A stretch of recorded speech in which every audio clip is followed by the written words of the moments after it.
Good evening, everyone. Hey, everybody. I see we have Ken so far. Or not Ken, Keith. Don. Who's king right now? And I was screwing myself up there because I have I have YouTube up on a different screen, and I heard everything dealt twice. I'm like, I hear everything twice. What's going on? Oh yeah. So last week we got to the point of I mounted these. You're not supposed to mount this yet. Hey, Steven. Oh, by the way, hey, Don, Andrew. But I mounted these, which you're not supposed to mount these in here until it's actually supposed to be mounted at the bottom of the seat. I said, to heck with it. I'm doing it my way. Let me think. Let me see.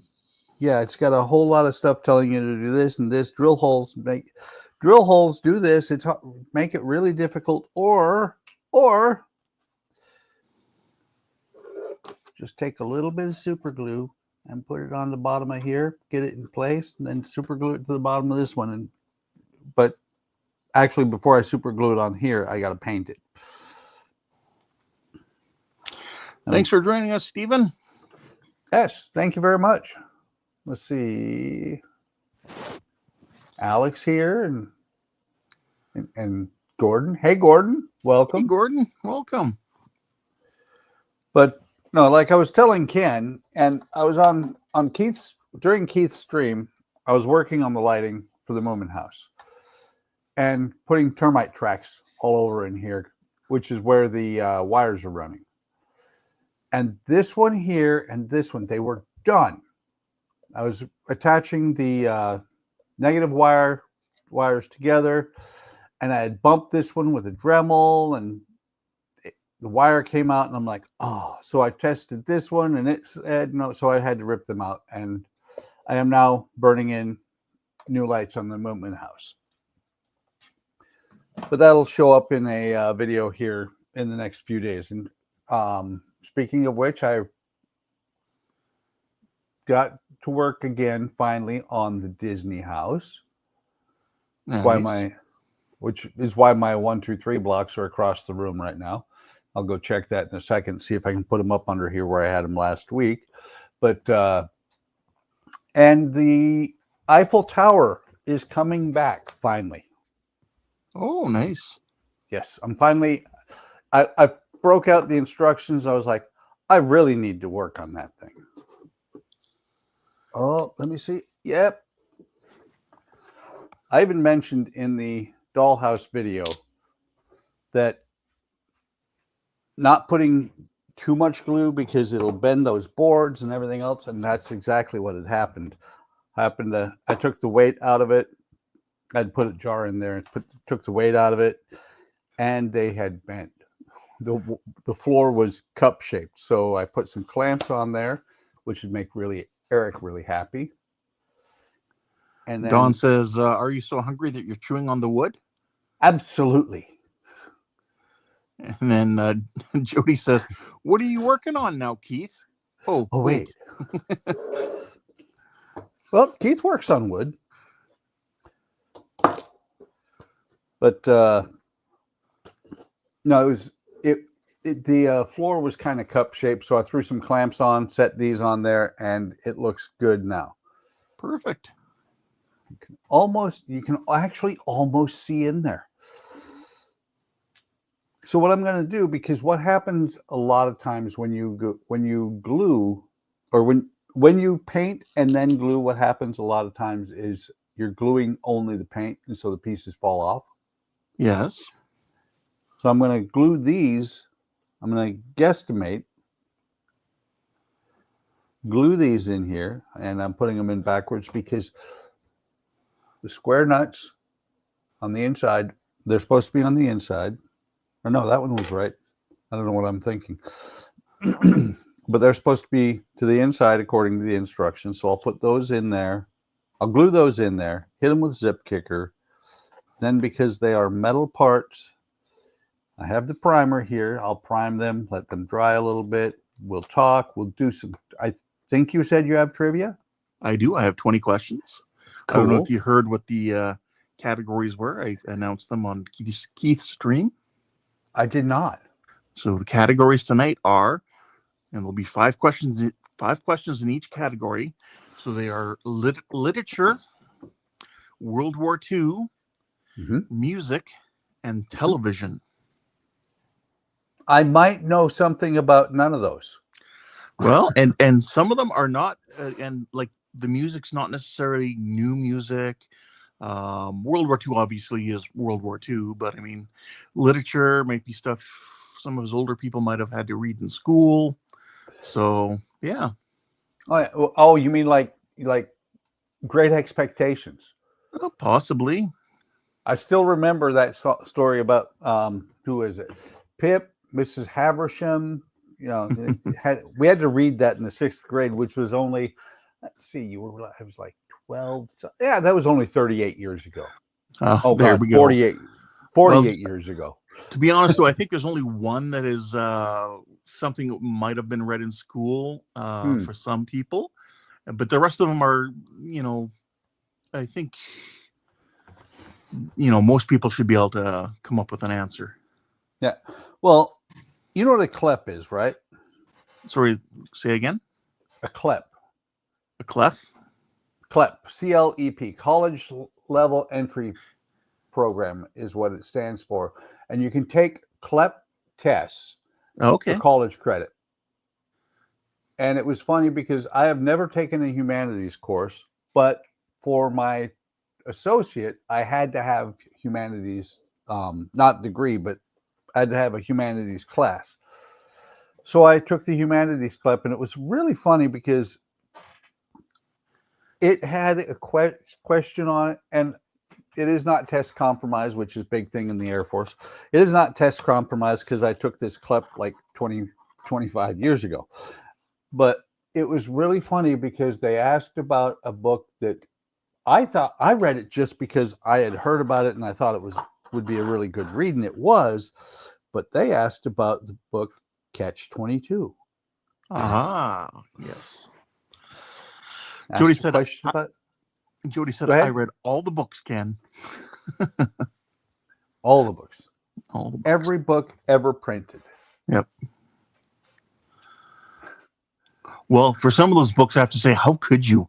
How dare you? Oh, yeah. What kind of person are you reading that stuff? Hey, Darth, or Trent, and Alec. And Alec, the thing is, you would be surprised.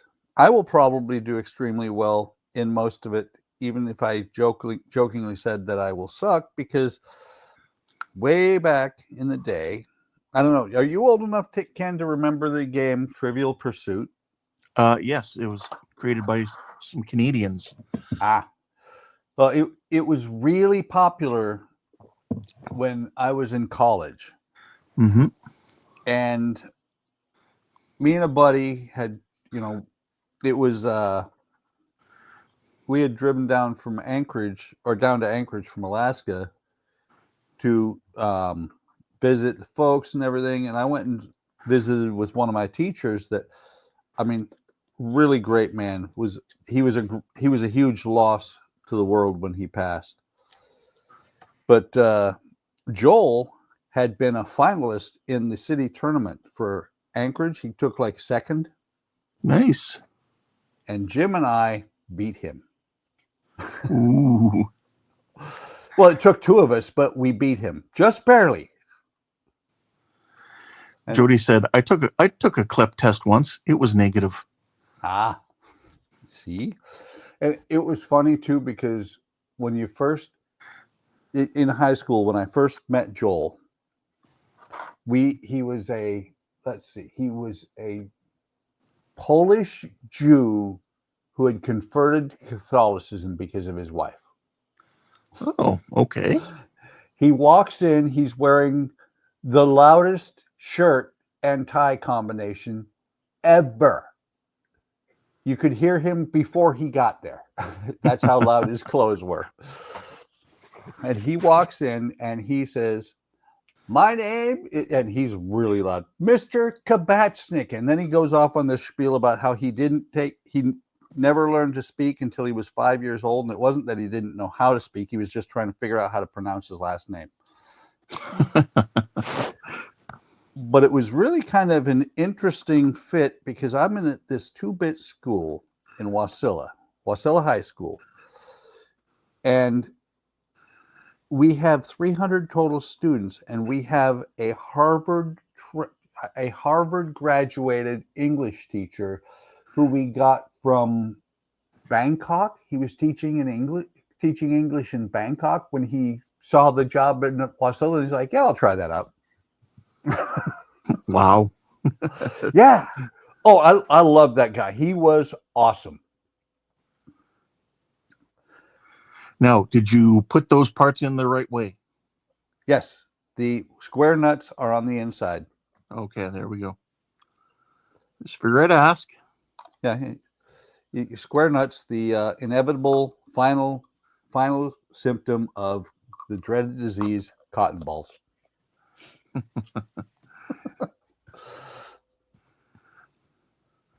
All right, are you guys ready for the first question? Do it. Do it now. This one should be fairly easy. That's how I judge them. Is if how easily can I find know the answer is how I judge them. Okay, so this one is question 1. Agatha Christie's By the Pricking of My Thumb and Ray Bradbury's Something Wicked This Way Comes are 2 novels who take their titles from lines in what Shakespeare play? I think I know that. Mm-hmm. Took me a minute to think it through, but I think I know that. Yeah, that's also something I remember having to read in school. Was this play? Well, something interesting about Shakespeare, remembering stuff that they taught us way back in high school. The funny thing about all of the Shakespeare plays They all had men? Yes, the theater in the round was all men. Yes. Which means Romeo and Juliet, Romeo was a man. Or, I mean, not Romeo, Juliet was a man. Yes. Usually younger, very young, so that they still have the higher voice. Yes, indeed. Well, there's other ways. True. Jody's guess is Midsummer Night's Dream. Dawn says ditto. So again, I'll go through that again. Agatha Christie's By the Pricking of My Thumbs and Ray Bradbury's Something Wicked This Way Comes are 2 novels who take their title from lines in what Shakespeare play?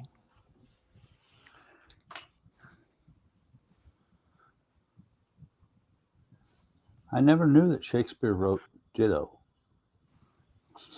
Did you? So obviously Dawn is agreeing with Midsummer Night's Dream. Yep. Jody said he never even had a spear. He would shake a pen. And Dawn says, well, I hope Romeo was a man. Yes. Yes. Alex indeed. says, I only know Romeo and Juliet. The Capulets and the Montagues, that story has been retold so many times. Yes. So many different ways. Some very directly and some not so directly. Yes. Trying to remember, there was one with Leonardo DiCaprio, but I don't remember the name of it. Yes, and they actually, instead of they'd still call the dagger, for their weapon, but it would be a modern pistol. Yep. Yeah. So that was back before Leo got too big for himself. Yes. Don't get me wrong, he did excellent in Titanic, but that was when he lost his mind. I mean, it was funny because he did not. I don't think he was even nominated for Best Actor, but that year that Titanic came out, he did say that he's not going to attend the Oscars so he doesn't overshadow everybody. Wow. Donnie's here. He says, "What's up, guys?" Hey, Donnie, we're just doing some trivia. Hey, Donnie. Read question 1 if you'd like me to read it. Actually, I'll read it anyway, one last time, and then I'm going to give the answer in a few short seconds later. So question 1, Agatha Christie's By the Pricking of My Thumbs and Ray Bradbury's Something Wicked This Way Comes are two novels who take their title from lines in what Shakespeare play?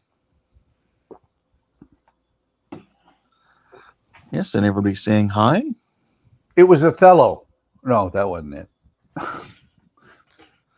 We'll see if Donnie has an answer in a couple seconds here or not.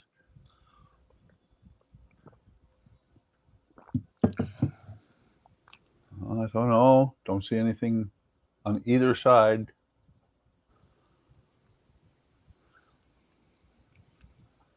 Oh, by the way, I don't think you have YouTube up, so you do not realize that Jody has already beaten Don up and taken away his crown. Oh, okay. Do you have a guess as to what the play is? Oh, absolutely. It's what was it? There you go. Midsummer Night's Dream. Okay, so that's kind of the consensus. The answer is yes. Donnie got it. Macbeth. Macbeth. Yep. Wow. That's a little bit better. I turned on another light. Did not know that. Yes, I've learned something today. Macbeth. I wonder what I forgot. That's the danger as you get older. When you learn something, you forget something. Only so much hard drive space up there. Donnie says it's what the witches said. Ah. Wait. I don't know a whole lot about Macbeth, but I believe that they were not witches. They were muses. Don says the hillbilly scholar. Oh, wow. There's the new version, the more modern version from Jody. Yeah, Beckmeth. Yes. Yeah, they have that in Yuba City. I remember having to read Macbeth for grade 12, I think. See, 12th grade was where I finally figured out that I'd been doing it all wrong for 4 years. I busted my ass for 4 years. And then my senior year, busted my ass, got A's, B's, couple of C's. Good student. My senior year, I screwed off the whole year. And I got straight A's. Well, there you have it.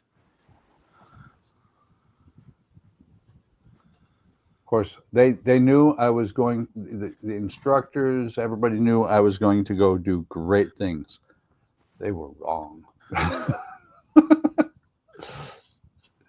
Went to college, majored in partying. As many young people do. Yep. Well, see, the thing is, and looking back on it, the fact that I was kind of sheltered at that point in my life is why things went the way they did. Because had I had a job and all this other stuff, because I never had a job before going to college and all that, it would have been completely different. Jody says in Canada, we get straight A's. Eh? A's. Exactly.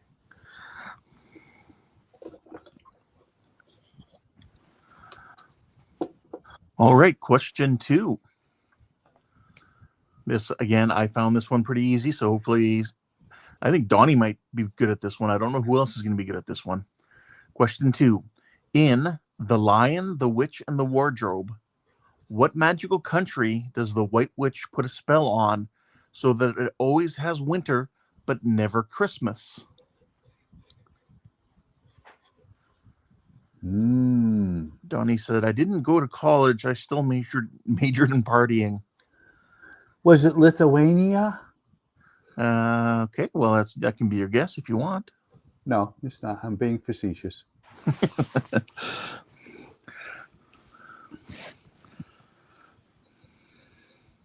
I have a pretty good idea what the answer is, but I'm going to be quiet. Alex says Narnia. Trent says Narnia. Hey, Trent. Hey, Trent.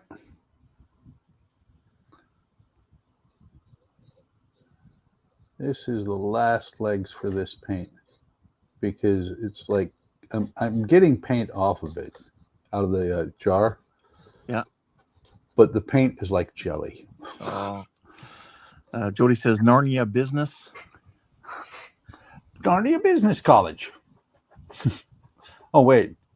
He just told us it was none of our business. What the hell, man?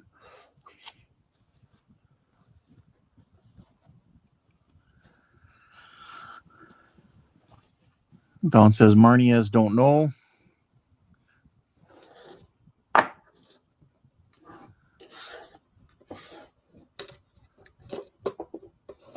So let that sit there like that. And they said autocorrect sucks. So I'm assuming you're saying Narnia don't know. Then is that what you're saying? I think he meant to say Narnia, but autocorrect said don't know.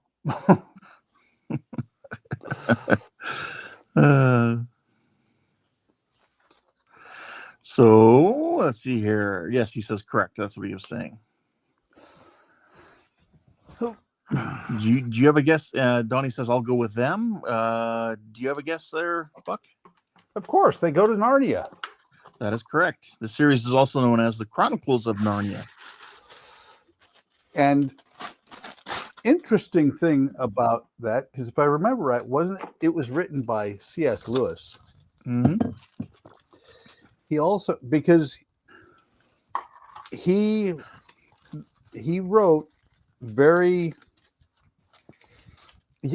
how to put this? I'm trying not to insult anybody. He was a Christian writer who wrote very offbeat Christian stories. No. That was a bet between him and who wrote Lord of the Rings? J.R.R. Tolkien. Yeah, so Tolkien and him had a bet because Tolkien was more religious, and his bet was that he could write one that wasn't religious, whereas C.S. Lewis had to do the one that was more religious, even though he wasn't. So they kind of switched on a bet. If you ever read the what is it? Out of the Silent Planet. Can't remember the other two, but it's a trilogy from C.S. Lewis, and it has the Christian religion all over it, even though it's not talking about Christianity at all. Yeah. Very interesting series. Donnie said, I read it, but it's been a long time. Yes. Okay, question 3. This is another one that I think some people may have read the book in school. So question 3, what color is the badge of courage in Stephen Crane's famous Civil War novel, The Badge? Represents a battlefield wound. Well, that gave it away. Well, it's an easy one. Yep. Don says red. Jody says red. Steven says red. I've never read the book, but the name of the book gives it away too. Mm-hmm. Donnie says red. What do you say, Buck? Red. I said it. I never read the book. Trent says purple, as in the Purple Heart. I think he's actually right. Purple like the Purple Heart. I was thinking Purple Rain. Oh, yeah.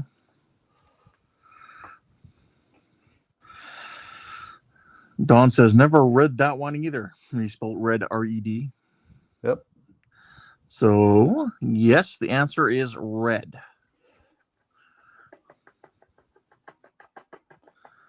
I remember having to read that in, oh, geez, I don't even remember what grade that was. 5, maybe? I don't remember reading it, but that could just be that part of my brain is dumped. Well, see, most people seem to know it, so they're either familiar with it or they've read it or something like that in the past. Like I said, these literature ones, I kept them fairly, on the simple end. The only reason I knew it was because I had heard of the book, The Red Badge of Courage. Yes. Don says, never read that one. Yeah, either. Yeah, I already said that. Did he had said that? So, yeah. So, I mean, some of you, like Don, you thought, you were kind of worried about the difficulty of the questions, but you're doing well. And yes, Donnie's fly is back. He's over by the waving cat behind the wagon. I see him. Hang on. Get the vacuum. It's going to get noisy. It's going to get noisy.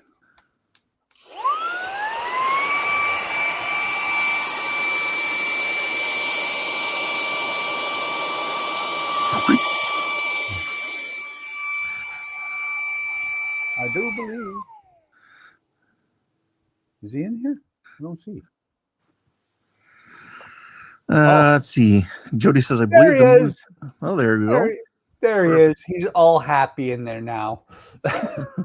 Jody says, I believe the movie version has red in the title.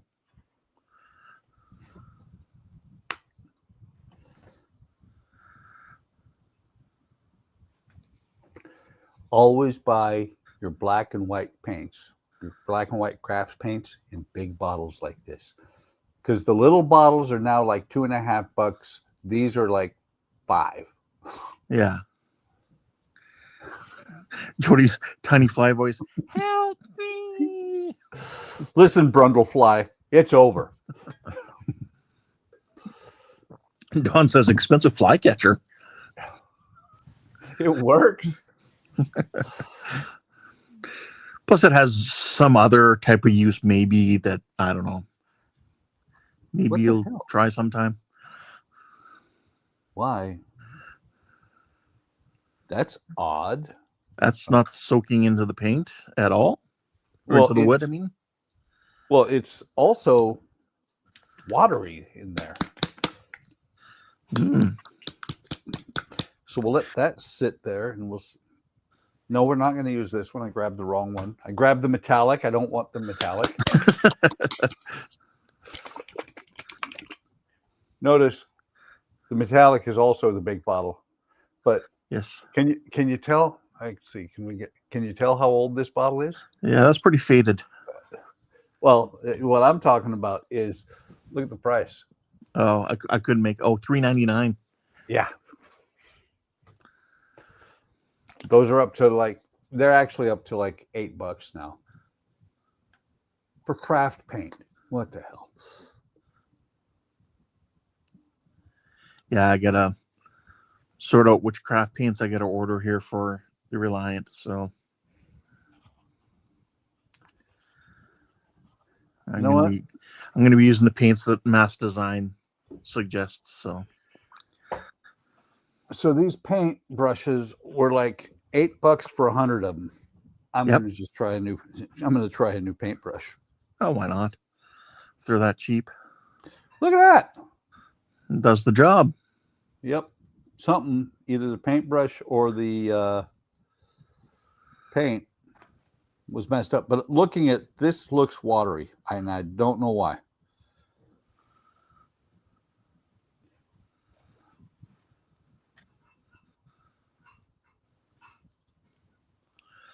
Okay, we're at the half-hour mark, and I'm going to ask the final question in the literature category. Cool. Question number 5. Sorry. No, that's only question 4, actually. Okay, I'm not going as fast as I thought. That's okay. So, It's allowed. question 4. The Cricket on the Hearth is a holiday novel not nearly well known as A Christmas Carol by what British author?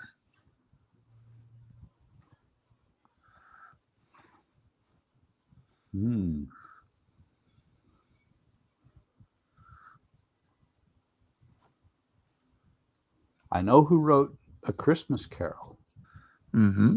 but I don't think it was the same writer. Well, listen to the question again. The Cricket on the Hearth is a holiday novel not nearly well known as A Christmas Carol by what British author? Oh, okay. Then I know who wrote it too. Yes, they're both the same writer. Yep. So Don says Lewis Carroll. Donnie says Charles Dickens. Jody says C.S. Lewis. Isaac Asimov. Okay, Isaac Asimov. Well, that's not really my answer. I'm being facetious. You know me. I know you. Have you met me? Not in person. That's okay. We will eventually. Yes, someday. Oh, and speaking of people and stuff, Wally is actually, he's got the information. He's going to give me an idea on pricing, and he's willing to do merch. You know. Okay. And I did look his business, in case anybody was curious. He does have a legit business. I looked it up. All right then. Trent or anybody else want to put in a answer to the question? I can read it one more time if you guys like.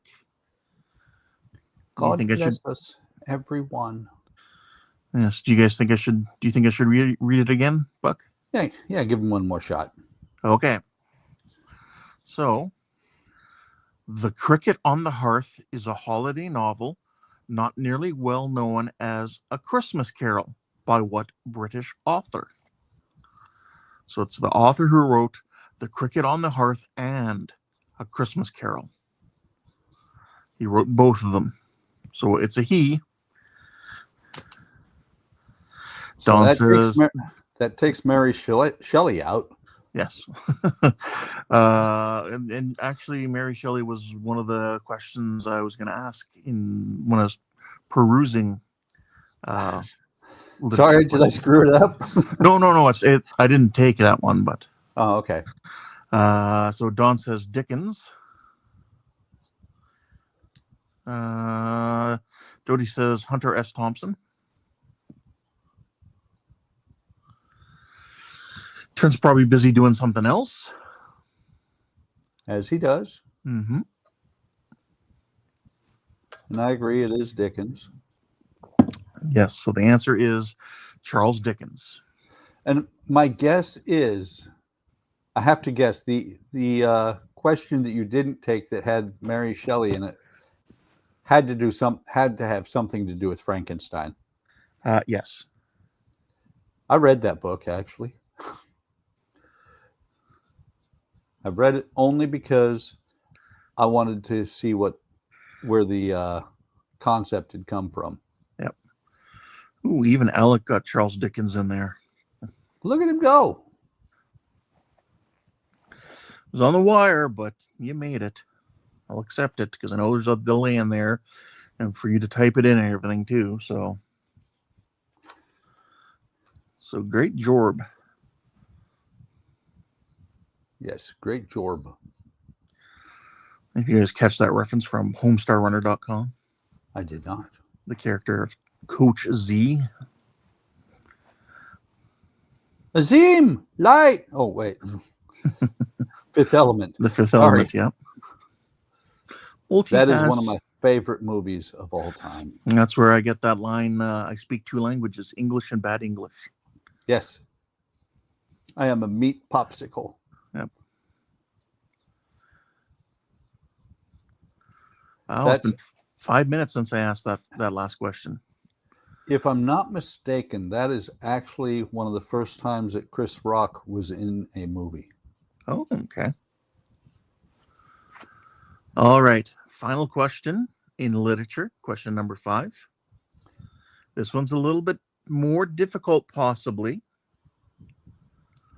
Okay.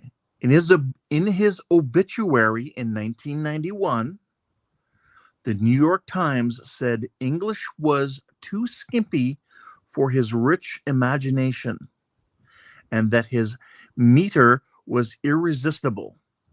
Who is this children's author? Ah, that guy. So he died in 1991. I did not realize that was the Don year says he died. Shakespeare. No, Don said Shakespeare earlier, but I'm thinking I know who it is. okay.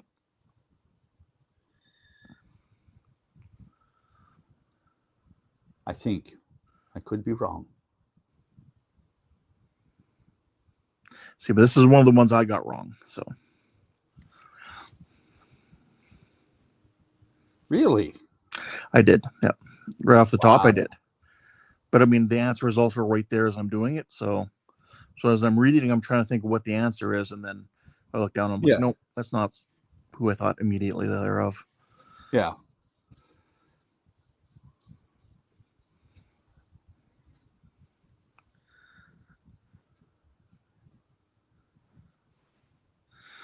Okay, Don, good guess. Says Charles Schultz. Charles Schultz. Alex says Dr. Seuss. Don says wild guess.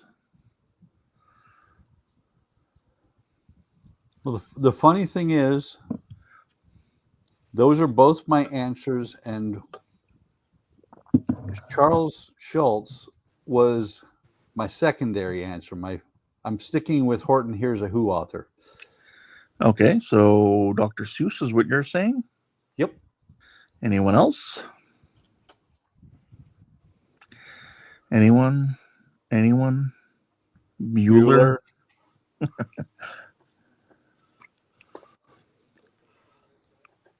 Ferris Bueller's Day Off is the Napoleon Dynamite of my age. I love you, Ferris Bueller. Or no, Ferris Bueller, you're my hero. And therein lies the problem. Who the hell put Cameron in charge of a starship? Yes. Although I have heard that in canon, Harriman actually is not as bad a captain as they make him out to seem. Okay.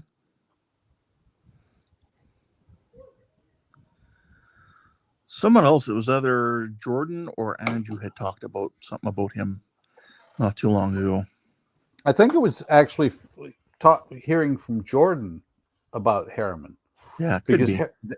They make Harriman out to be such an ass and just so not ready for Tuesday. Yes. Jody said, I missed that one. I had to start my upload. Okay, I'll read that question again. So the question is, in his obituary in 1991, the New York Times said English was too skimpy for his rich imagination and that his meter was irresistible.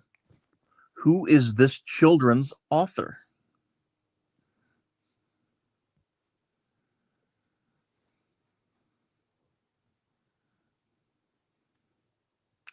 So far we have Charles Schultz, which is a good guess from Don. We have Alex saying Dr. Seuss, which is a good guess. Buck has said Dr. Seuss. No answers from Trent or Don or anyone else. Trent says Dr. Seuss.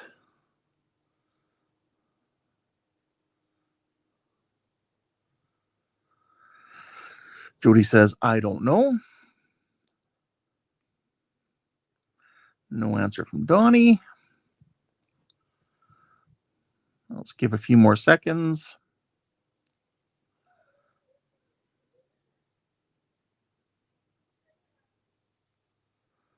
So the answer is Dr. Seuss.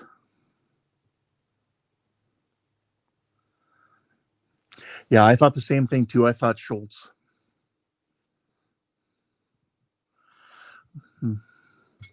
The creator of Peanuts.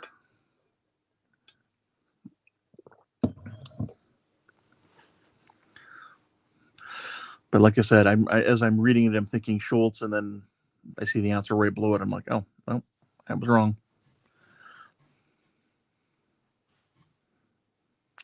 But that's my gauge. I usually make sure I know most of the answers to most of these questions before I choose that question to put in here. Because I figure if I can get it, most people should be able to get it. But I also got to have some in there that I don't know, obviously, because Lord knows I don't know everything.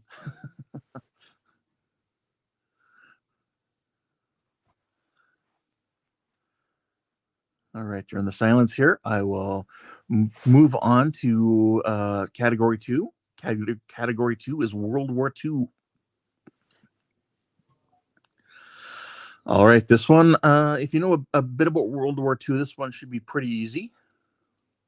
So question 6, in which World War II battle did the Axis powers lose about 1/4 of their total troops on the Eastern Front?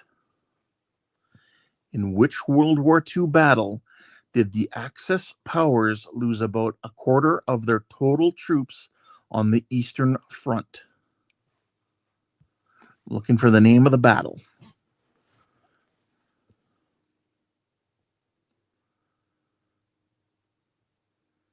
And Buck's really quiet.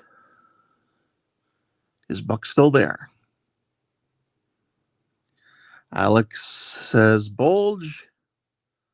Don says Stalingrad. Trent says Stalingrad.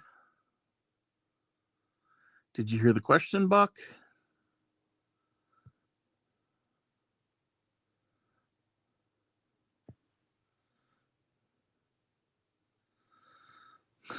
Alex says Stalingrad, wrong side of the country.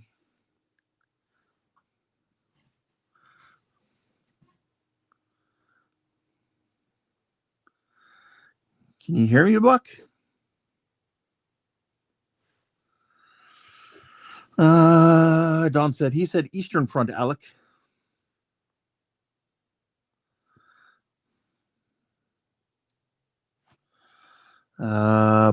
Buck. Can you hear us, Buck?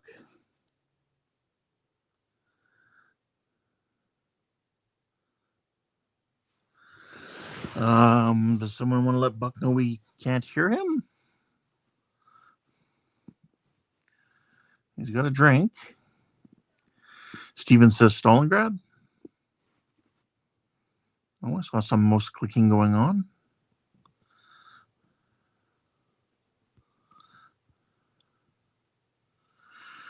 Yeah, Trent, Earth the Buck, coming over.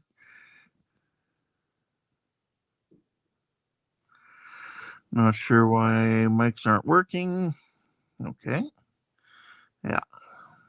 So, yeah, Buck, perfect. Thanks, guys, for letting them know. Just found it. There we go. Why somehow I was muted down here, down at the bottom of the screen. Oh, okay. So did you hear the question? I did. Okay. Any guesses? Yeah, it's the Battle of the Bulge. I was over picking up paint, and I was saying, yeah, they made a movie about it too. Okay.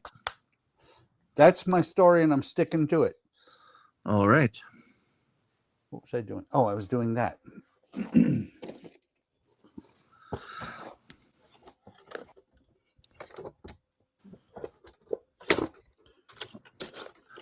I don't know if Donnie went to bed or if he's getting ready for bed. I don't think he's going to be going to bed just yet. He should be here for another 15, 20 minutes. Yeah. Is it bad that maybe he just doesn't want to guess on these questions? Maybe he's not a World War II history buff. Well, is it bad that we all know what everybody does?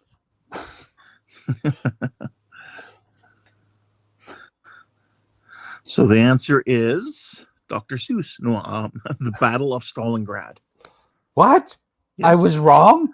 It was, listen to the question. In which World War II battle did the Axis powers lose about a quarter of their total troops on the Eastern Front? It's a quarter of their troops. So where was the attrition the worst? I mean, you got to think of the winter and everything else. In Russia, we kill all your people. Yeah, they had a really hard time with Stalingrad. Well, it's just like you would think that people would learn from history because, let's see, who else had a lot of problems with Russia? Napoleon? Yep. Because for some reason, elephants don't like that kind of cold. Yeah, his troops didn't bring winter clothing either, or appropriate winter clothing anyway. Yeah. Yeah, so. I just saw, somehow I completely missed a little bit right here. Let me see, will this goop here work? I have to say, you guys are doing really well tonight in trivia. Yep. I'm glad to see that. Some people may have thought it was not going to be easy, but you're doing good. Well, I think what it was they all studied.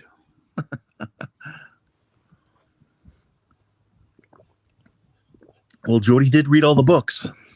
He did. And he probably read them to everybody who's here. Jody says there's a couple of videos on YouTube that show and discuss Seuss's early works. Very interesting. That's cool. I will not eat them, Sam. I do not like green eggs and ham. Eat it. All right. Question 7. What was the code name for the Battle of Normandy? What was the code name for the Battle of Normandy? Took me a minute to remember it, but it's in the game Commandos. Oh, there you go. Jody says, I've only gotten one question correct so far. Don says, Overlord.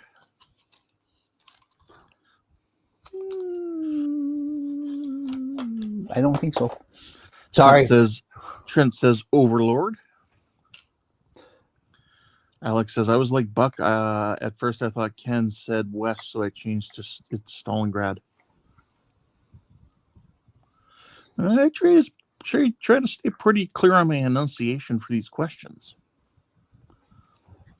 Yeah, but it's Alec, man. He doesn't speak English. English and bad English? Yes. So we have 3 people saying Overlord. Anybody else want to guess? I'm thinking Market Garden. Market Garden. Ooh, okay. And by God, if I'm wrong, I'll be wrong by myself. Jody says, I know almost nothing about military history. I'll be guessing. Well, World War II was a couple days before my time.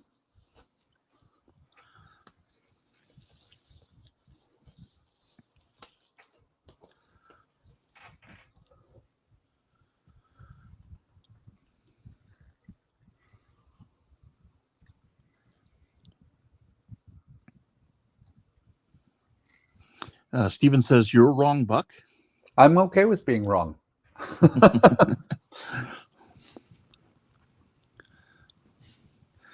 Alex says, I can't remember the name, but I know the mission started by sending the wrong info to the Germans via a homeless corpse dressed as a highly decorated officer. Oh, there you are. You're painting your lettering now for the side of the wagon. Yep. I actually read what it said. And what it says, do not sand it. You'll break it. That makes sense. Well, I've had other kits that have this type of wood in it. The chaparral. It's up there on the chaperone. It has this type of wood in it, and it's what I affectionately call wooden photo etch because it is very thin. Okay, then. What they say is to prime both sides before you paint it with the gold paint, which I don't have their gold paint, but I do have Tester's gold paint, which should work just as good. Or not Tester's, but what is it? Revell. Aqua. Yes. Steven says the film was called The Man Who Never Was. Yes, the guy that Alec is talking about. Yes. So the answer is Operation Overlord. See how it is? See how I am? I am wrong, and I will stick by that. And I have to say, Don, you thought you were going to do terrible, but I think you're doing really well. I think you're sending him the answers. Maybe. He did promise me cookies. I mean, I don't know what you're talking about. I like cookies. Alex says, wait, Buck actually read instructions before doing something from the seat of his pants? I thought he said he tosses the instructions the moment he sees them. No, they're suggestions. That doesn't mean I never read them.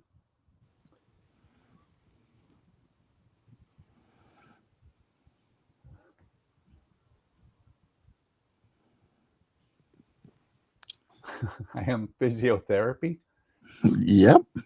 And then autocorrect. Damn it. Yeah, Market Garden, I think was Market Garden in Italy? No. Where was Market Garden? I think Market Garden was actually D-Day. Part of D-Day. No. One thing about Overlord with the invasion of Normandy. Belgium, there we go. Belgium, yes. That was it. With the invasion of Normandy, they put wooden tanks on the coast of England. Inflatable tanks, not wooden tanks. Yeah. And then they had that unit travel across a couple days after D-Day, and they had them moving around. So they'd actually send a unit off to go somewhere, but they would leave all these inflatable tank guys and stuff sitting there and sending fake communications and stuff like that. So if the Germans were ever doing air surveillance and stuff like that, they would still see these units sitting here. Yep. One of the most audacious moves ever. Because if it had failed, we'd be speaking German. There we go. Yeah, so Trent says Market Garden was the airborne assault on Arnhem. And that's the one that the Mythbusters did one of their myths about a guy who was parachute didn't open or it broke or something. And he was falling towards like a train station with a glass roof, but a bomb hit first. And supposedly the force of the explosion cushioned his fall, supposedly. So yeah. I remember, and every time I see a movie where somebody falls from a great height into water and then goes, cool, I'm not dead. I always remember the Mythbusters episode where they threw hammers before Buster, because the hammer breaks the initial tension on the water, and makes it survivable. Doesn't make sure that you're going to be okay, but it makes it survivable. Yes. Falling beyond from like 200 feet you might as well hit concrete. Yeah. And Don says that's why they kept Patton in England. He was a decoy. That's right. He was attached commanding the troops supposedly that were these inflatable tanks and stuff like that. And of course the Germans are thinking, well, a great general like Patton, like obviously he's, this, has to be true. This information we're getting. That's, and that's the funny thing is that Patton and MacArthur did so well, and then both ended up in disgrace because they weren't peacetime generals at all. Well, I mean, Patton was slapping a couple of privates who were dealing with shell shock, aka PTSD, Yeah, and he just thought there slapped was somebody. cowardice. He slapped somebody in the privates. Well, and they were like in the medical tent, Yep. and yeah, the higher ups didn't take well to that one. So he was benched for a while there, and then they attached him to the fake unit, and then he ended up becoming part of the real push. Yep. Afterwards. All right, enough about that question. Okay, this one should be pretty easy. This is an easy World War II question. What was the largest battleship of World War II?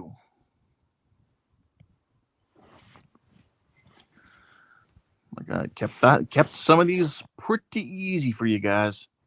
What was the largest battleship of World War II? Oh, cool. Don says my neighbor growing up served with Patton. Right Nice. on. Don says Yamato.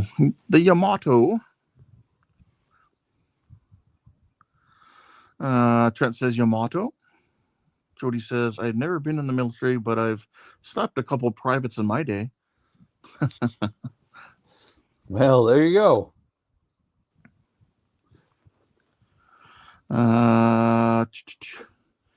Alex says Yamato in Missouri, but spelled incorrectly. Only one of them is the largest. I need to know which one.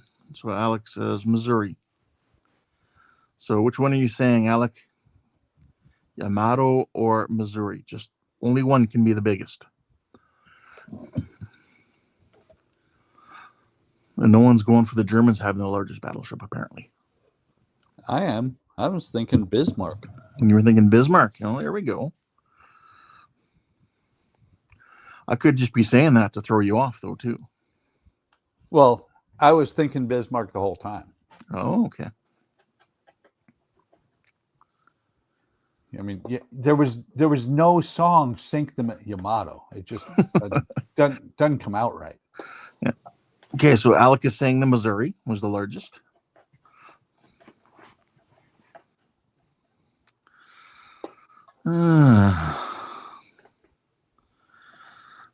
Joey says Yamato and Yamato.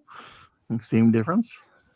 Yamato, Like Yamato. What's the difference?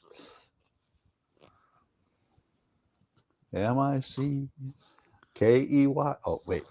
Moose. Mickey Moose. Yes. Mickey Moose. You know, I wonder, did Mother Moose ever cross the border? Because in Anchorage, we had Mother Moose. No, not that I was aware of. I mean, it may have in other places further west of where I grew up, but plus, I mean, you've got what do you got, like? You got 8 years on me. Yeah. So, well, I do know. I don't know, but I half expect that you might be surprised who my favorite poet of all time is. Robert Frost. Yep. And that is because of Larry Beck, who was known as the Bard of Alaska, because he, nice, pretty. You can tell I wasn't surprised because I knew the answer. Yeah. Well, he did interpretation of Robert Frost plus some of his own stuff, and he was also the guy who invented Mother Moose and all that. They called him the Bard of Alaska, and he was really, really cool. The way he would interpret it, the poetry.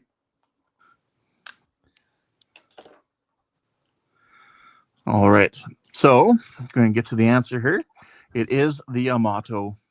I lose again. I was just playing devil's advocate by see if anybody would guess for the German ship. I figured you were, but I also, when you first read the question, that's what popped into my mind. Yeah, well, and for early war, it was it was enormous, but Well, Yamato was late war. it was enormous, and it was also the biggest pain in the ass for the Allies in the Atlantic Theater. Yes. Mostly just for the British. Yeah.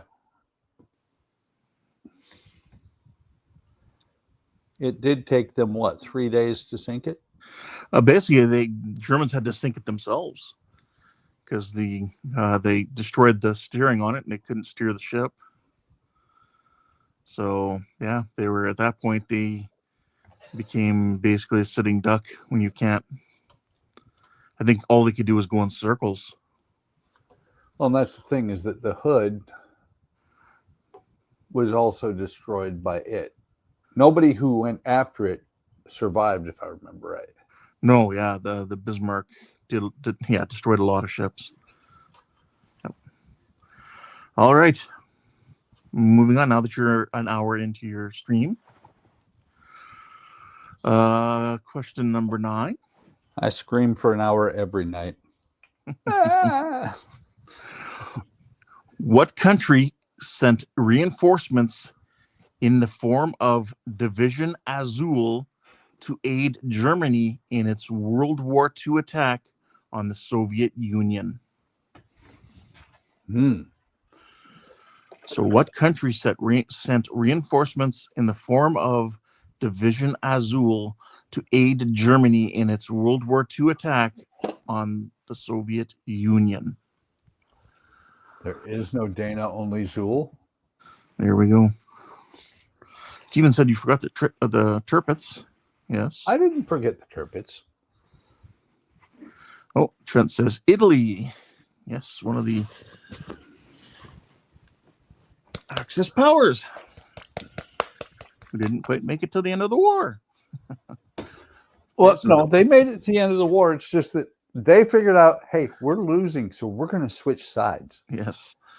So, yeah, Trent says Italy. Jody says Afghanistan. Steven says Italy. Actually, this one. I don't know if it's actually this shiny, but I think that's too shiny. I like that one better. Don says he doesn't know. That's okay, Don.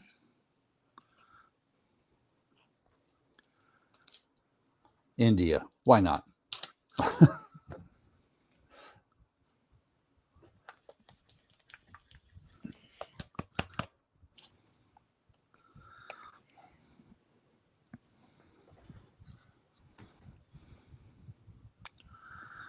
Okay.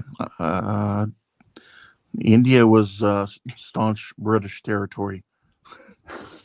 And they were fighting the Japanese for the British. Yeah, I know. Okay, just checking. I was just being silly. Okay. Do you have a guess? I don't. No? Okay. Now, it's a country that most people wouldn't suspect. France? So, basically, I'm going to say right now, no one is correct yet. France.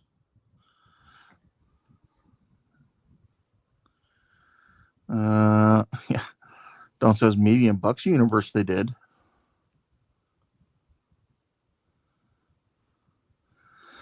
Don says Africa.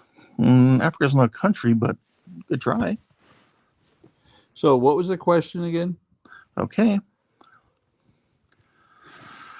Question is, what country sent reinforcements in the form of Division Azul to aid Germany in its World War II attack on the Soviet Union?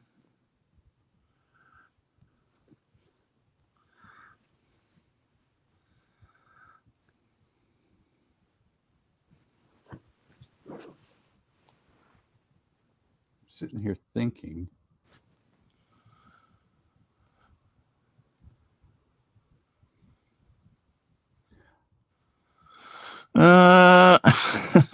Jody says Africa is 54 countries. Alex says Norway. No, Norway was taken over. Steven says Finland. Again, Trent says Spain. for some reason, I want to say Egypt and be wrong. More wrong than everybody else. I'll give it a few more seconds. Jody says Spain.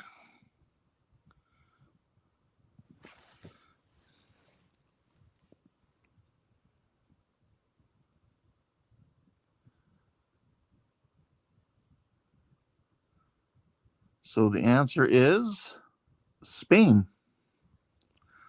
Now, Spain was mostly considered being not in the war, as in they were just finishing off their civil war, but they did use a lot of German equipment, including German fighters, stuff like that. So, but yes, they did send the Azul division. Still like Egypt. If I'm going to be wrong, I'm going to be really wrong, damn it.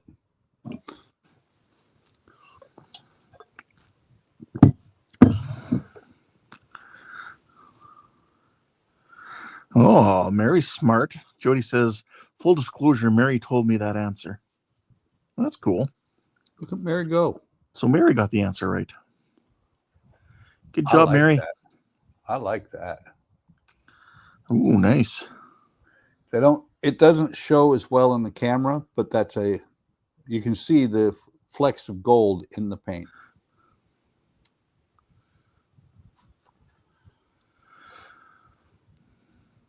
Yes, so most people don't think of the Spanish in World War II, but yeah, and realistically, they really weren't. But they did send aid. Yeah. Alec is done in French. Don says we like Mary, especially with cookies.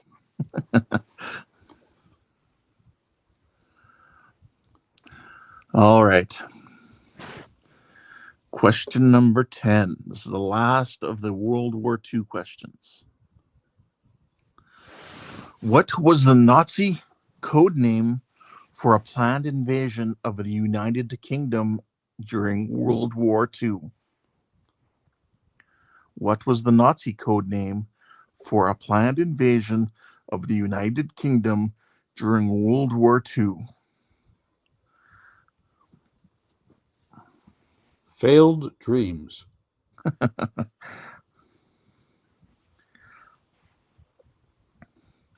Steven says sea lion.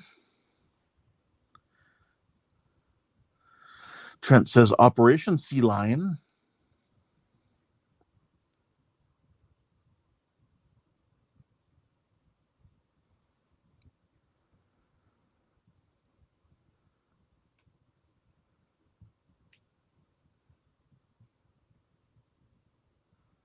Dawn says sea lion.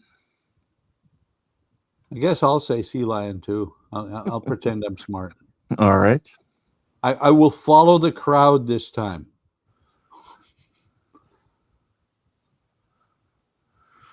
Alex says, oh, I thought you were going to ask about the German sub-attack of New York Harbor, and I would have said drumbeat, but that one is a sea lion.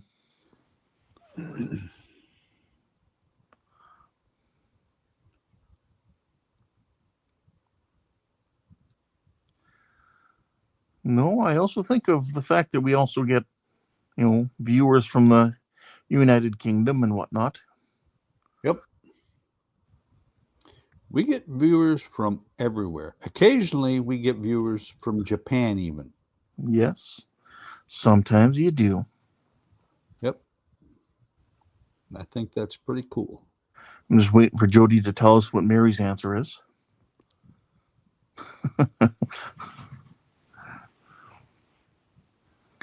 I'll do the answer here in a few seconds. I'm just thinking of the old Johnny Carson bit, Karnak. And the question is? Yes. With that big turban. Yep. Yep. Well, you do know how the Karnak bit went, right? Yes, he had the answers in the envelope beforehand. No. Ed McMahon, or he would have the question in the envelope. He'd Yeah. hold the envelope up to his head. He'd give the answer. It'd be always three things. Open the envelope, and the question always made those. It fit the answers, but it was always hilarious. Yes.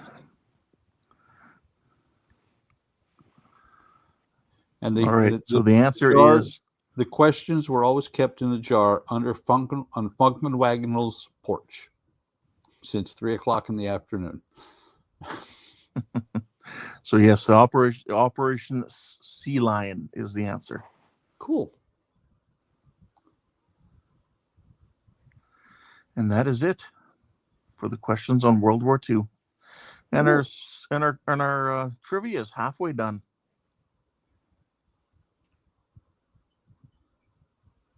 Very nice.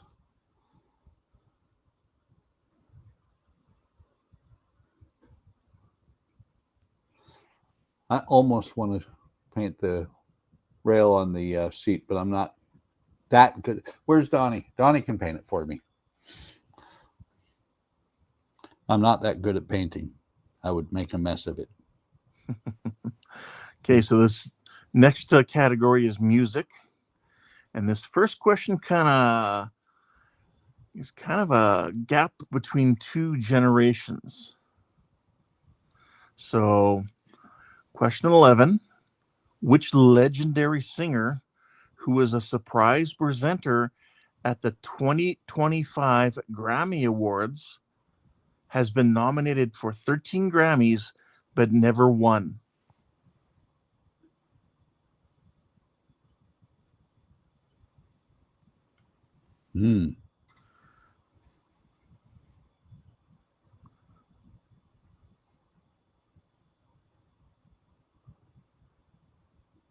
I have no idea at all. Okay. It's a legendary singer. Well, see, the legendary singers that popped into my mind, most of them are dead. Okay. Oh, wait. No way. No way.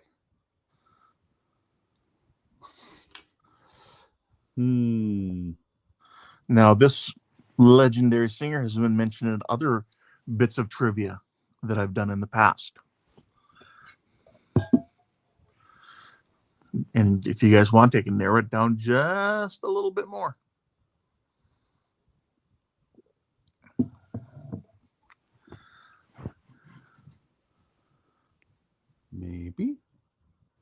Maybe. Okay. It's a female singer.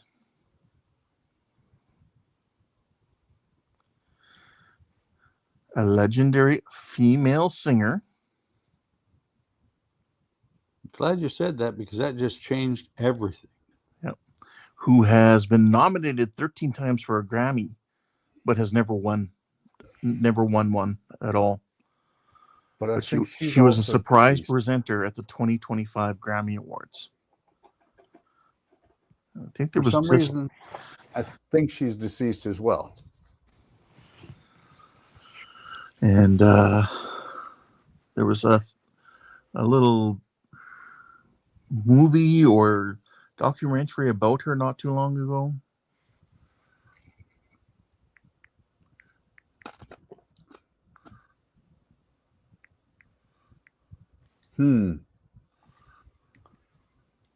The answer that popped into my head when you said female, but I'm pretty sure is wrong, is Tina Turner. But I think she died several years ago. Yeah, no, this person is still alive, as far as I know. The other one that just popped in my head would be Barbara Streisand. Oh, okay. So no one seems to like my first question in music. And I do believe the last question I asked about her in trivia was basically asking, the same question, just basically without saying she was a surprise presenter at the Grammys in 2025. Just basically, this female singer has been nominated 13 times for a Grammy, but has never won. Hmm. I do not know. I'll give it a few seconds.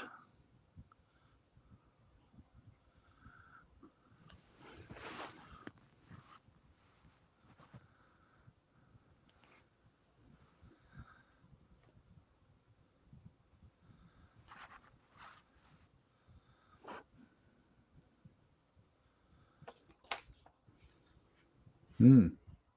I'm missing a part. I didn't put it on. Oh no.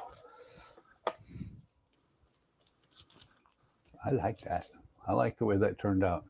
There you can, the shininess on the letters is actual.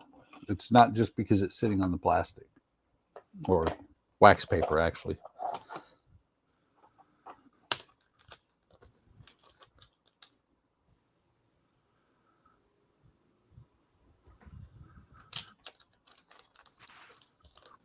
No guesses?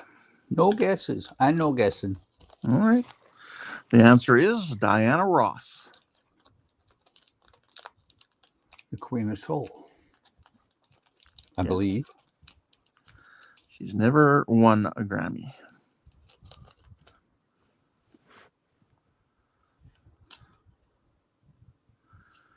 Okay.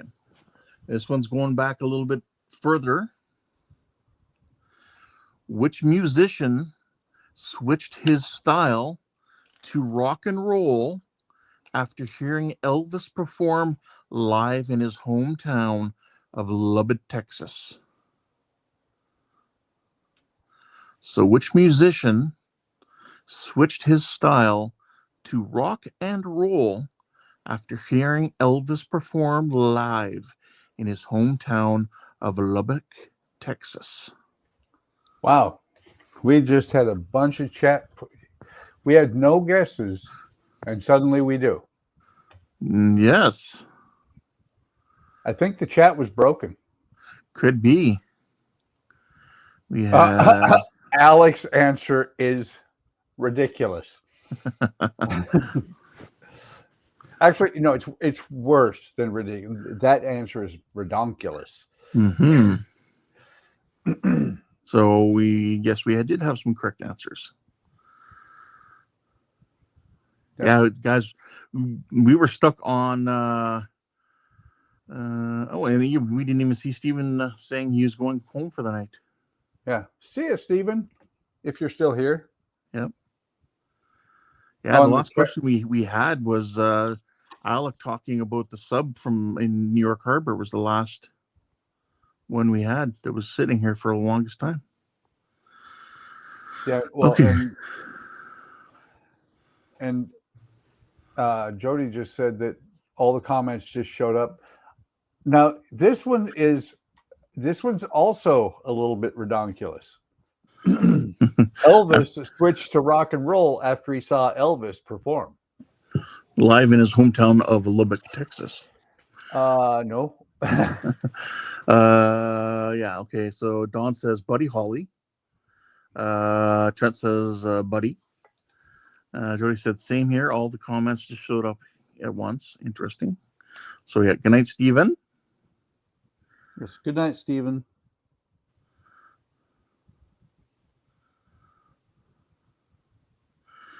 Mary says I agree. Don, Buddy Holly. So do I, actually.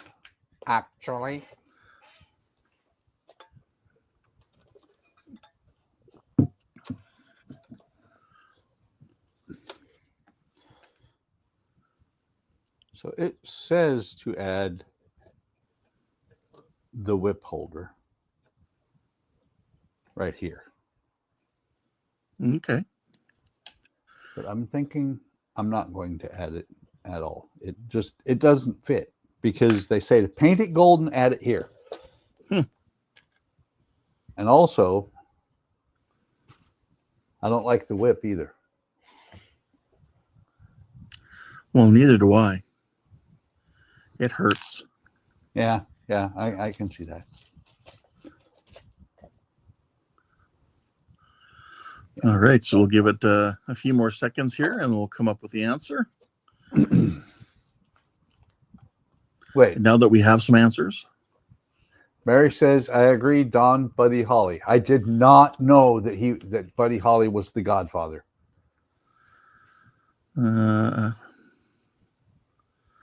Alex says, I thought it was Elvis because I know he too switched to rock until the repeat of that question. I'm following the instructions I want to follow. The rest of them are suggestions. Exactly. Okay. So the answer is Buddy Holly, who went on to open for Elvis a few times later that year, which was 1955.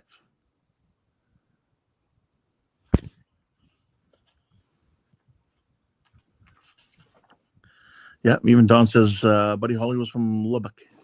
See, Don, you're doing good. These questions aren't as bad as you thought they were.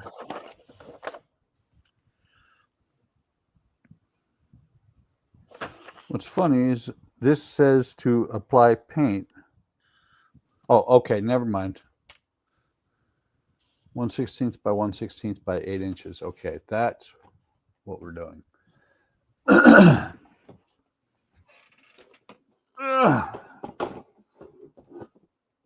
So we need a small piece of wood. Do we have small wood?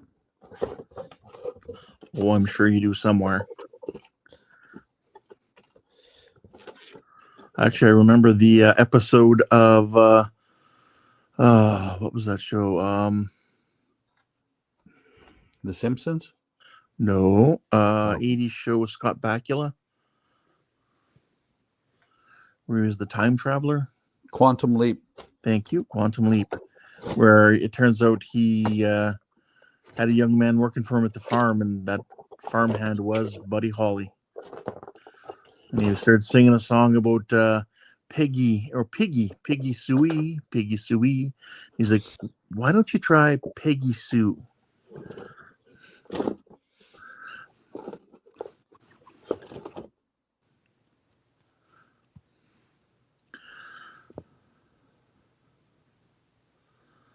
Okay. Question 13. Which singer was the only solo musician to have a #1 hit in every year of the 1990s? I'll give you a hint. Tell me what her name was. Okay. Or is. So which singer is the only solo musician to have a #1 hit in every year of the 1990s?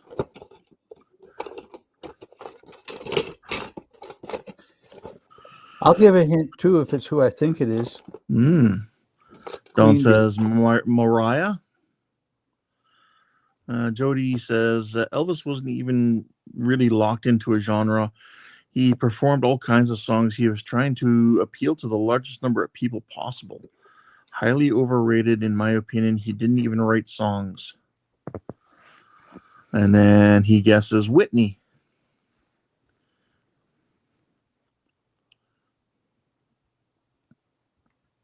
Interesting. It says 1/16 by 1/16, but according to this, Alex says Hannah Montana. No. Yeah, I'm going to agree. That answer is no. That is not a correct answer. Well, I'm thinking Queen Bee. Sorry, say again. Queen Bee. Queen Bee? Okay. Although she may not be old enough for that. Yep. Every single year in the 1990s, a #1 hit.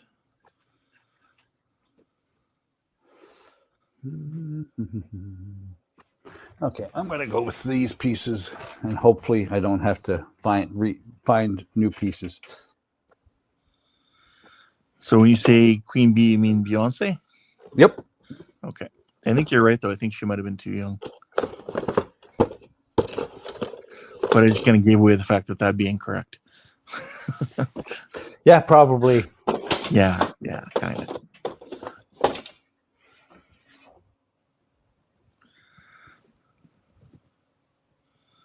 Wait, every year, she had a number one song every year. In the 1990s. So the question is, has anybody mentioned it yet? We have Mariah, Whitney, and no. Like I said, which singer has the only solo musician to have a number one hit in every year of the 1990s?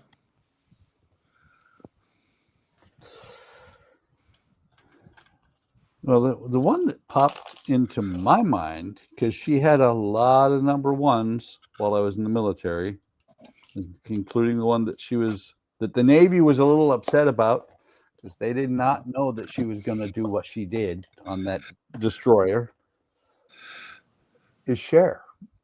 That was a battleship, wasn't it? Was it? Yeah, probably. But still, the Navy was like, "You did what?"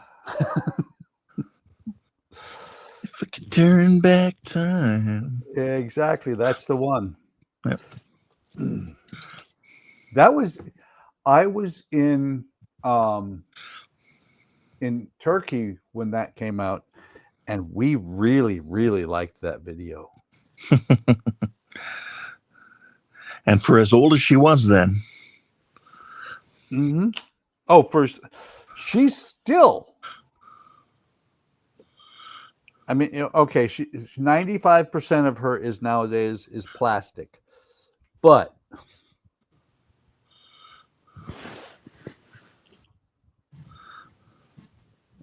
the amazing part is how her career started with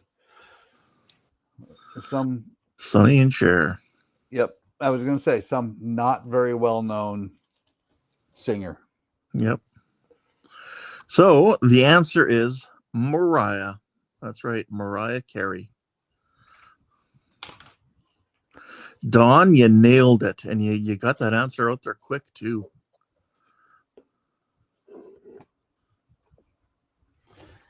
Funny thing happened at one point to my wife when my son was living down here.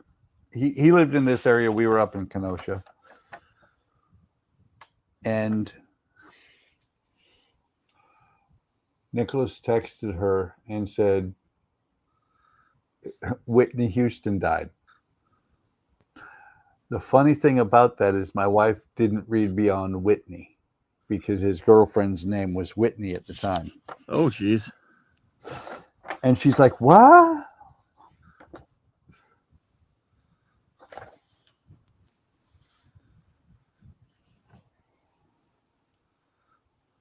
Interesting. The picture shows this being about 6 inches long, not the full 8 inches that I just cut. Yeah, Dawn said lucky guess, to which Jody said, nothing wrong with liking Mariah, Dawn.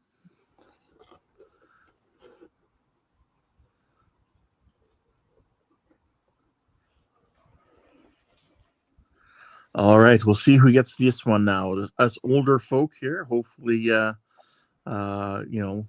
some of us can get this one. And the question is, here we go. Who originally sang the lyrics, left a good job in the city, working for the man every night and day? I know this one. Good. At least I'm pretty sure I know it. Left a...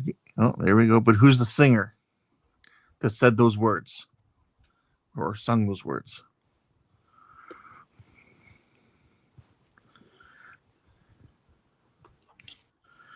Jody says John Fogerty. Don says John Fogerty. Yeah. Trent says Credence. But who's the singer, Trent, that said those words? or sung those words. Okay, I guess He I'm says wrong Fogarty. because I was thinking Ike and Tina Turner. But this is originally sung it. Yeah. Well, they're old. Well, yeah. Yes. I don't care if it was Tina. I like Tina. Leave me alone, Don. I'm going to cry now. Yes. So the answer is John Fogerty of Creedence Clearwater Revival.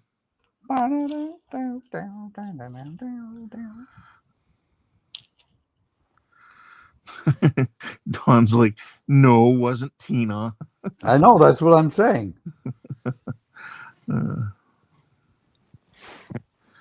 Yeah. So I figured we get a whack of people getting that one right.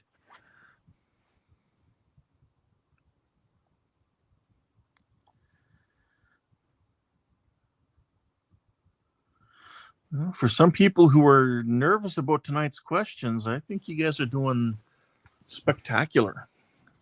I may have to start picking some harder questions next time. What do you guys think?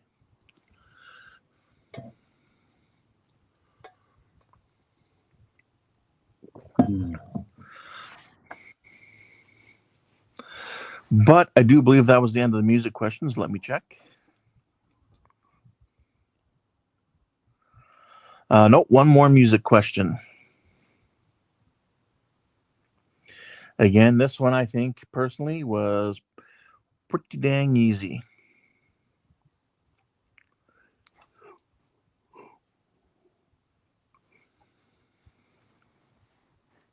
Jody posted in general chat a picture of Cher and her mom a few years ago. We'll have to go check that out later. So, question 15. Which city is often referred to as the birthplace of jazz?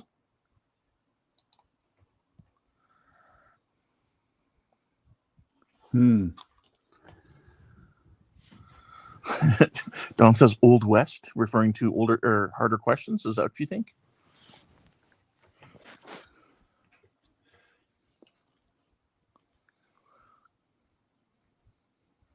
Wow. All right. I'm having trouble not taking away your band hammer and using it on Alec. Yes, I see. Who is John and who's Tina Turner? Yes. So Alex says New Orleans. And Jody says New Orleans. I No, can't he do says that New accent. Orleans. New Orleans. And Don says New Orleans. And Trent says New Orleans. And what say you, Buck? I would say New Orleans. Mm-hmm. What does The Mary home say? of rock and roll. Wait, no, that's Detroit. If you listen to Bob Seger, not John Seger. Good Lord.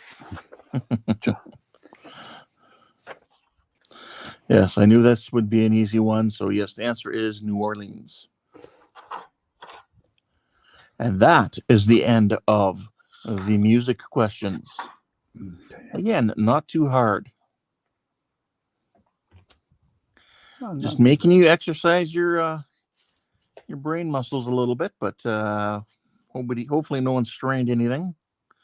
Hopefully nobody's laying on the ground. The cranius minimus.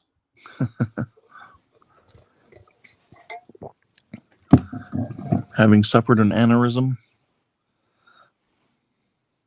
Exactly. Oh, Donnie says, okay, I'm off to bed. Great stream, Buck. See you, Donnie.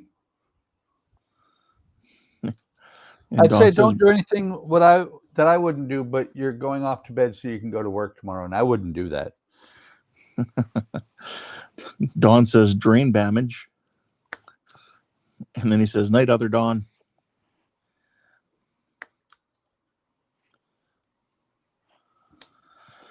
And Jody says, good night, Donnie. And Trent says night, Donnie.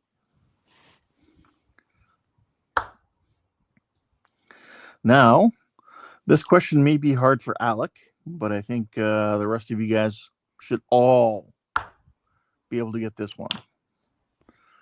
I'll be disappointed in anyone who doesn't get this one. Uh-oh, I'm in trouble now. Yep. Don says, I would tape those letters.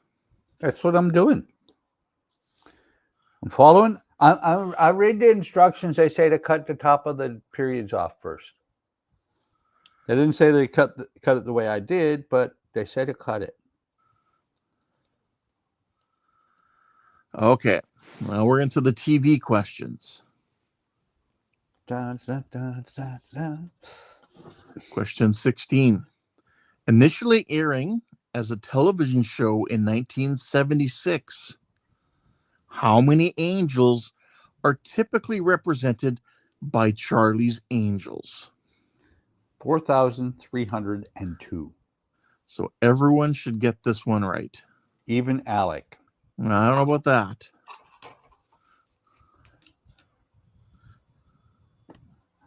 Warming up the band. He may, but who knows? Don says 3. Trent says 3.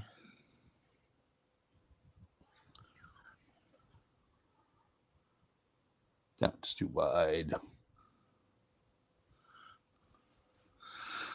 Jody's thinking of a smart-ass answer.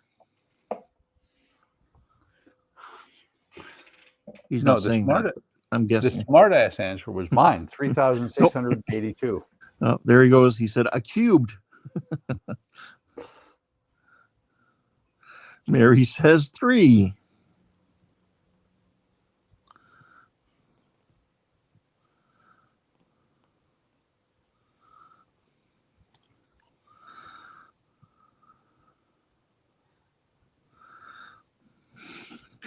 Alex says, I've never seen it, but to save my skin, 3. Not even the movies? What the hell, man? Yeah, there was some modern movies not that long. Well, yeah. What, early 2000s? They weren't that long ago. I mean, the one with Demi Moore was not very long, was really not recent at all, or was really recent. Yes. So the answer is 7. 3. Judy says, Ken knows me well now. Yes, yes, indeed. Yeah, see, that was an easy one.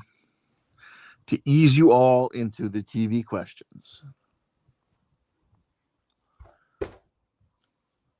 Sunday, Monday, happy days. Oh, sorry.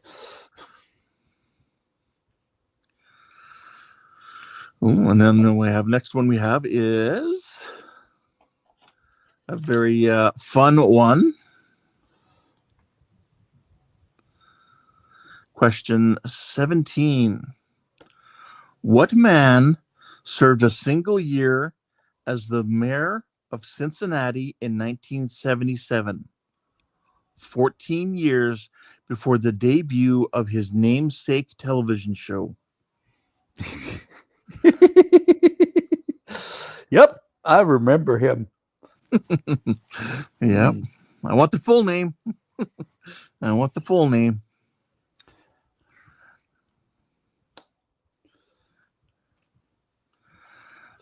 Don says Jerry Springer. That's the one. Jerry.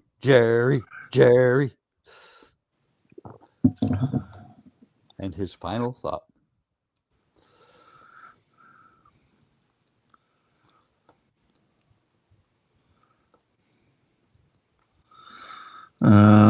Alex almost said Arnold S. Arnold Springer. Jody says, real. Good old reality TV when it was not real at all. It was scripted. Yep. Alex says the Terminator.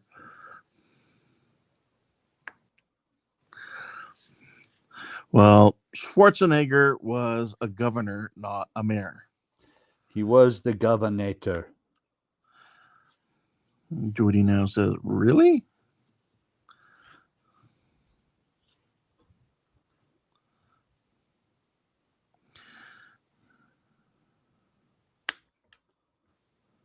He actually did okay until they realized that he had a kid with the maid. Yes. Somehow his wife didn't like that. No. Jody says, that guy was a mayor? He was. For 1 year? The mayor of Cincinnati. Anybody else want to guess on the show? Or you just want to say what the answer is? What is? I'm trying to think. Rachel Ray.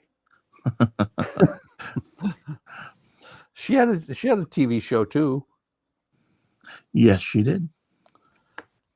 So yes, the answer is Jerry Springer. So he was the mayor, and then after his 1 year of mayorship, 14 years later, he got his TV show, The Jerry Springer Show. Yep. Jody, WKRP? In Cincinnati.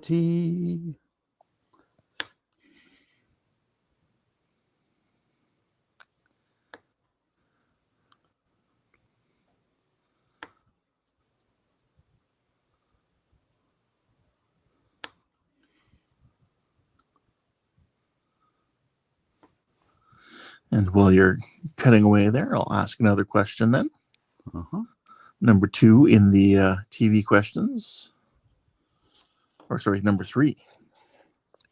Okay. There it is. I was about to say, where is it? And everybody would say, over there. But they were wrong. It was right here. You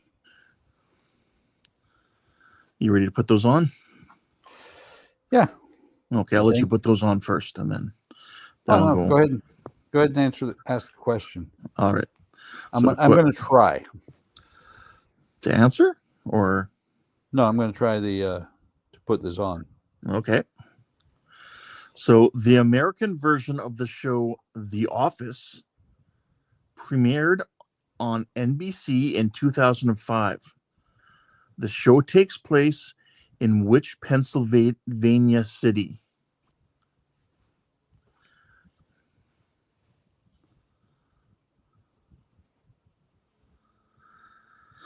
Alex says, by the way, on Keith's stream, you mentioned the end scene. Whoever ranked up, I like him, or am I stuck as one Pip Ensign? Oh, Ensign, not Ensign. I gotcha. See here. Don says Allentown. Trent says Scranton.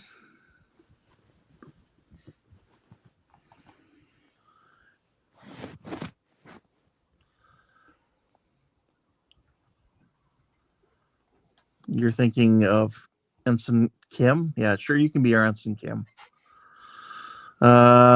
See, Don says, right, Scranton. Wait. Who promoted him to ensign?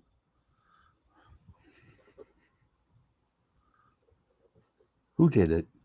Was it you? Sure.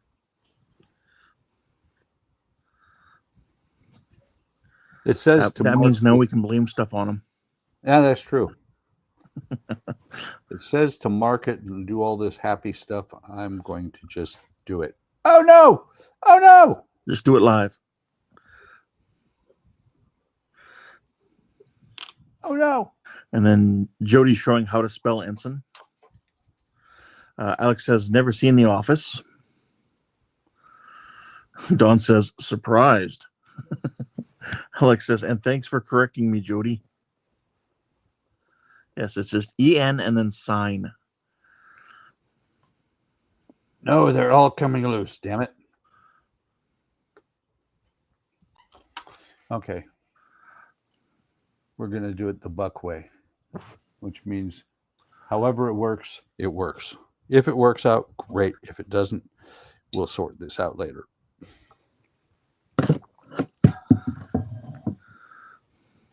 Instead of painting on the back of the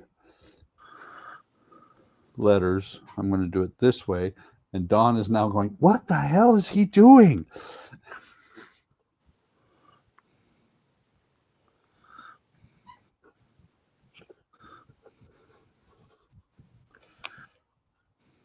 It actually has very specific things you're supposed to do. Are you using Mod Podge? Just, it's actually yellow glue, wood glue. Oh, okay.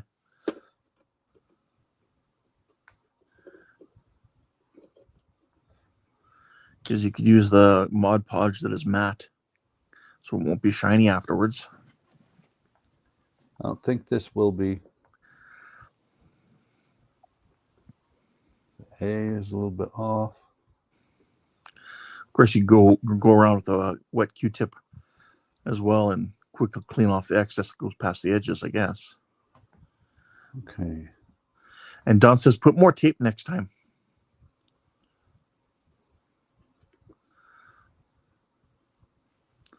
So yes, the answer to that question is what town did it take place in is Scranton.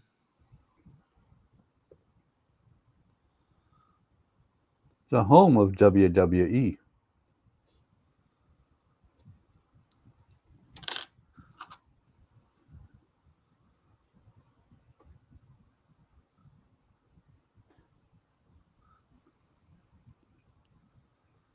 Ah, come on, get back down there. That's what he said.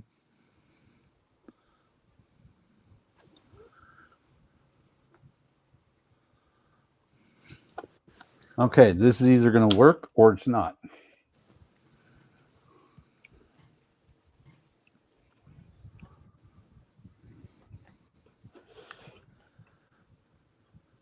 Actually, paper towel, clean this off. Trent says, adds texture, Buck. Exactly. Judy says, Marshall. Us, Marshall. Don says, needs a happy little tree. Yeah, it's right over there. It's black. Painted on black. And it's painted as if it's at night. I bumped the H, damn it.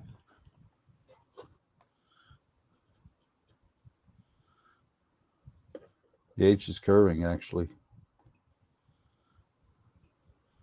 Oh, you get hate when your H does that. I'm going to let that sit.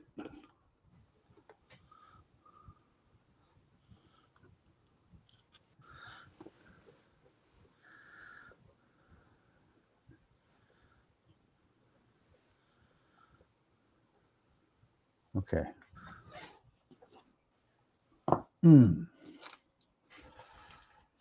My elbow's been bugging me, and that actually, it hurt to pick up two of those at one time. Okay, this next question should, again, knowing what our HTM family is and what we know and what we do here, this question should be pretty easy. So question 19, what sci-fi television program showed the first interracial kiss on television? Super simple. But I think that's wrong. I think the answer is actually wrong. Okay. Well, it's the one that is credited for it anyway. Yes.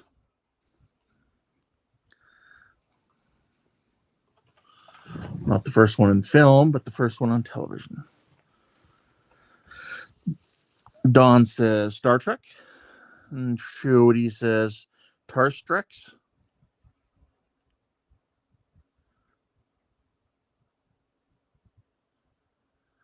And as for the H getting out of hand there and causing problems, Jody says you would expect that from a Q, but not from an H. Yep. So the answer is that in your questions is what people are saying, but it actually happened 2 years before the show even came on the air. It was in. Did it say in the U.S. or on TV at all? Well, this is a U.S. trivia site, so yeah. So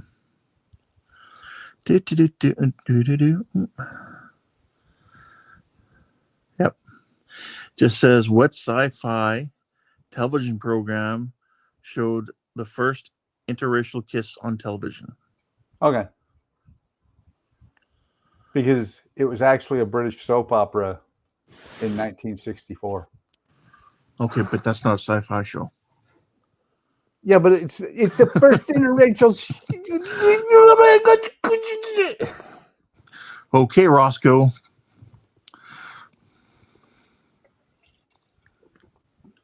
Actually, the fact that those are a little bit wonky fits the build a little bit better anyway.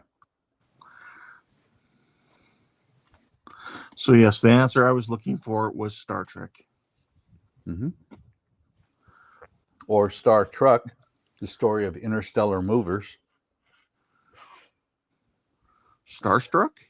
No, Star Trek. I know, but I was throwing that one in there. See how you are? Don says, get him, Mr. Ken. Get him, ban him. Jody says, he got you on a bucknicality. I did. But I got you on a bucknicality because I said science fiction. Had to be a science fiction show. Feature. Dr. X has built his creature. Oh, sorry. Quick, what movie is that?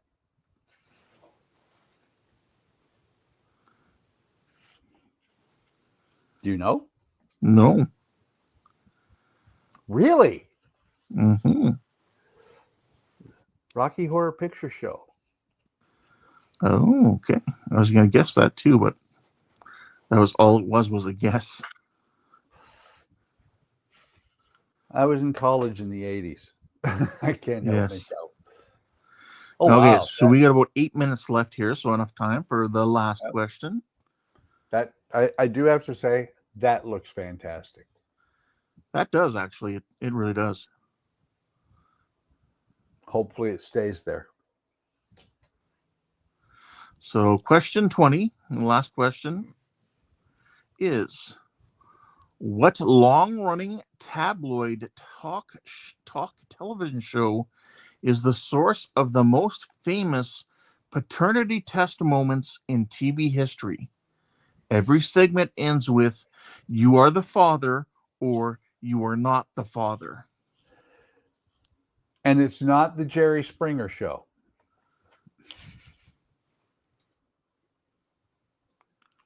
I know that one. Jody says Maury. No. Sorry. When he's shot down by Buck right away.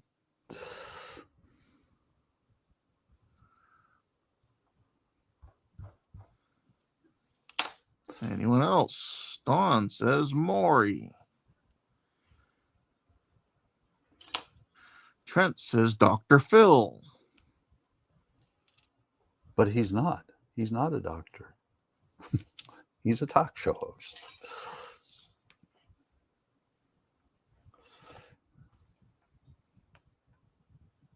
Who was the first one? I'm trying to remember. Phil Donahue.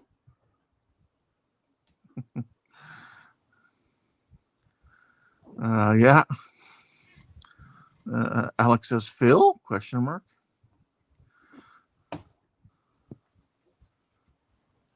But Donahue was a different Phil. Yeah. Jody says Dr. Phil is a copycat, not a doctor. Nope, he is not a doctor. Where did he get? Does anybody know what show he got his start on? Yeah. Somebody much, much more famous. Mm-hmm. And much, much more rich. Oh, yeah.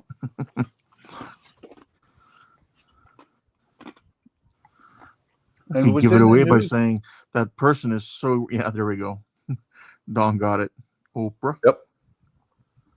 What were you going to say about her? I was going to say she was so rich she could say to people, "You get a car and you get a car." Well, I was going to say that she's so rich that she can tell people until 1 minute before the tsunami hits that you can't use her road. Yes.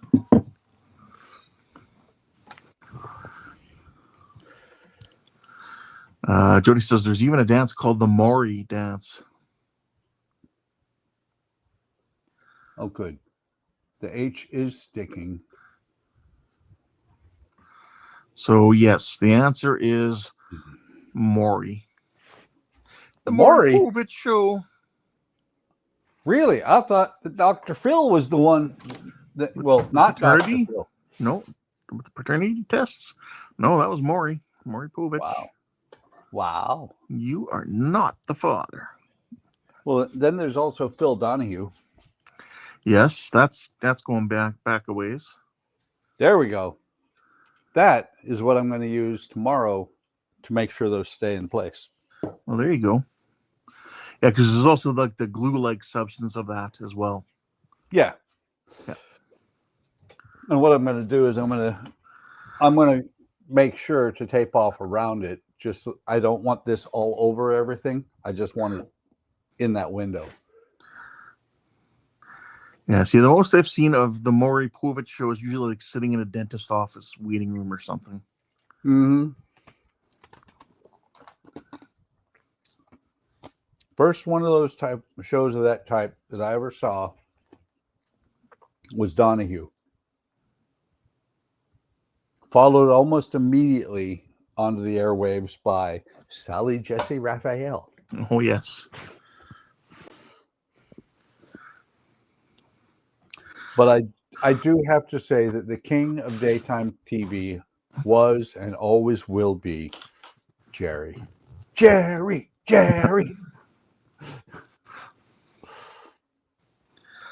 So there you guys go. I think you guys did really well on that trivia quiz. I think some of you were a little freaked out when I told you what the categories were, but all in all, I think you guys did really well. So give yourselves a pat on the back. You did really well on coming up with the trivia. Well, thank you. Let's see. I think, yeah. Next week is when everything gets ugly and bad. Because after this, we start working on the undercarriage. Oh, thank you, Jody. Let's see. That's not bad. So this is live stream number 9. That's not bad. 2 hours per stream, 2 to 3 hours per stream. And this is going to be less than 3 months to build. Well, thank you, Trent. I've done nothing on it off the stream. Don says a grown man is about to cry. Who is me? I not cry. Well, I'm glad you guys enjoyed the trivia. Do you guys want them to be just a slight touch harder? Or do you enjoy kind of where the level it was at? Let me know. I like the level where it was at. Yeah. Why? You are the father. No. But the categories next time will be different. Well, I mean, for the most part, I don't think I'll have literature next time, but maybe I'll throw in some science in there or something, or, something like that. Weird science. That's what you want to throw in. Don says, well, it was fun tonight. Great stream. Trent says, looks great, Buck. Good night, all. Thank you. It sounds like Don wants some more Old West trivia. Okay, I can do that. I'll look some up. And he says he is king. Nice. And Alex says, night guys, see you tomorrow and no gym tomorrow. But that reminds me, I got smart on this stream. There, I've brought up the description on YouTube so that I can go through and say what all the stuff is that's going on HTM, since we have stuff all the time. Yes, we do. Maybe one day I'll even do a stream. Oh, yeah. Well, and see, that's the thing is there's at least, I don't know, there's at least 130 hours left in the week. I would do mine probably like late afternoon for me sometime. Yeah. Well, and that's the thing is this right now is the wrong time of the year really to do a lot of this stuff because it's summer. I end up outside quite a bit doing stuff. When we get into the winter months, I will probably start doing things during the day. I may even steal Kaylin's idea of the coffee with Kaylin. I always enjoyed that. Jody said, I'll be your producer, Ken. Oh, thanks, Jody. Very cool. And thank you for that comment about the wagon. So thank you everybody who stopped by, and thank you to everybody who watches this as on the as a rerun. Really appreciate it. This is a great model, having a good time with it. Like I said, we're 9 weeks in. 10 weeks I'll be working on the undercarriage. I'm thinking within 3 months it will be complete. Hello, Ricardo, and welcome. You got here just in time for me to leave. But no, this is a really good model from Model Expo, and it's one of them that when I first saw it, I was like, yeah, I need to do this. Like I said, thank you for coming, everybody. And so currently the latest, what we do every week for schedule, and it changes a little bit every now and then, is tomorrow we'll have the Woody Wednesday.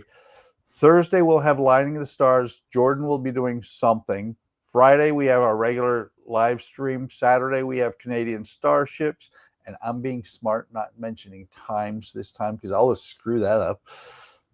Sunday we have our regular afternoon live stream. Monday we have Donnie doing mini painting. Tuesdays we have Keith earlier tonight, and then me following on after him. And that is our entire week on HTM. And a mix of Jody's, sprinkled in about all that. Yes, Jody is randomly sprinkled in when he decides he wants to stream, which is great. Anything you want to say before we get out of here, Ken? Make sure to help control the moose population. Have your moose spayed or neutered.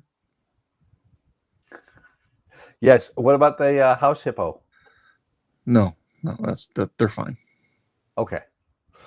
So take care of yourselves, everybody. Take care of each other. Have a great day. Have a great day tomorrow. And we will see you on the next video and or stream, which should be Woody Wednesday tomorrow. See ya. Bye.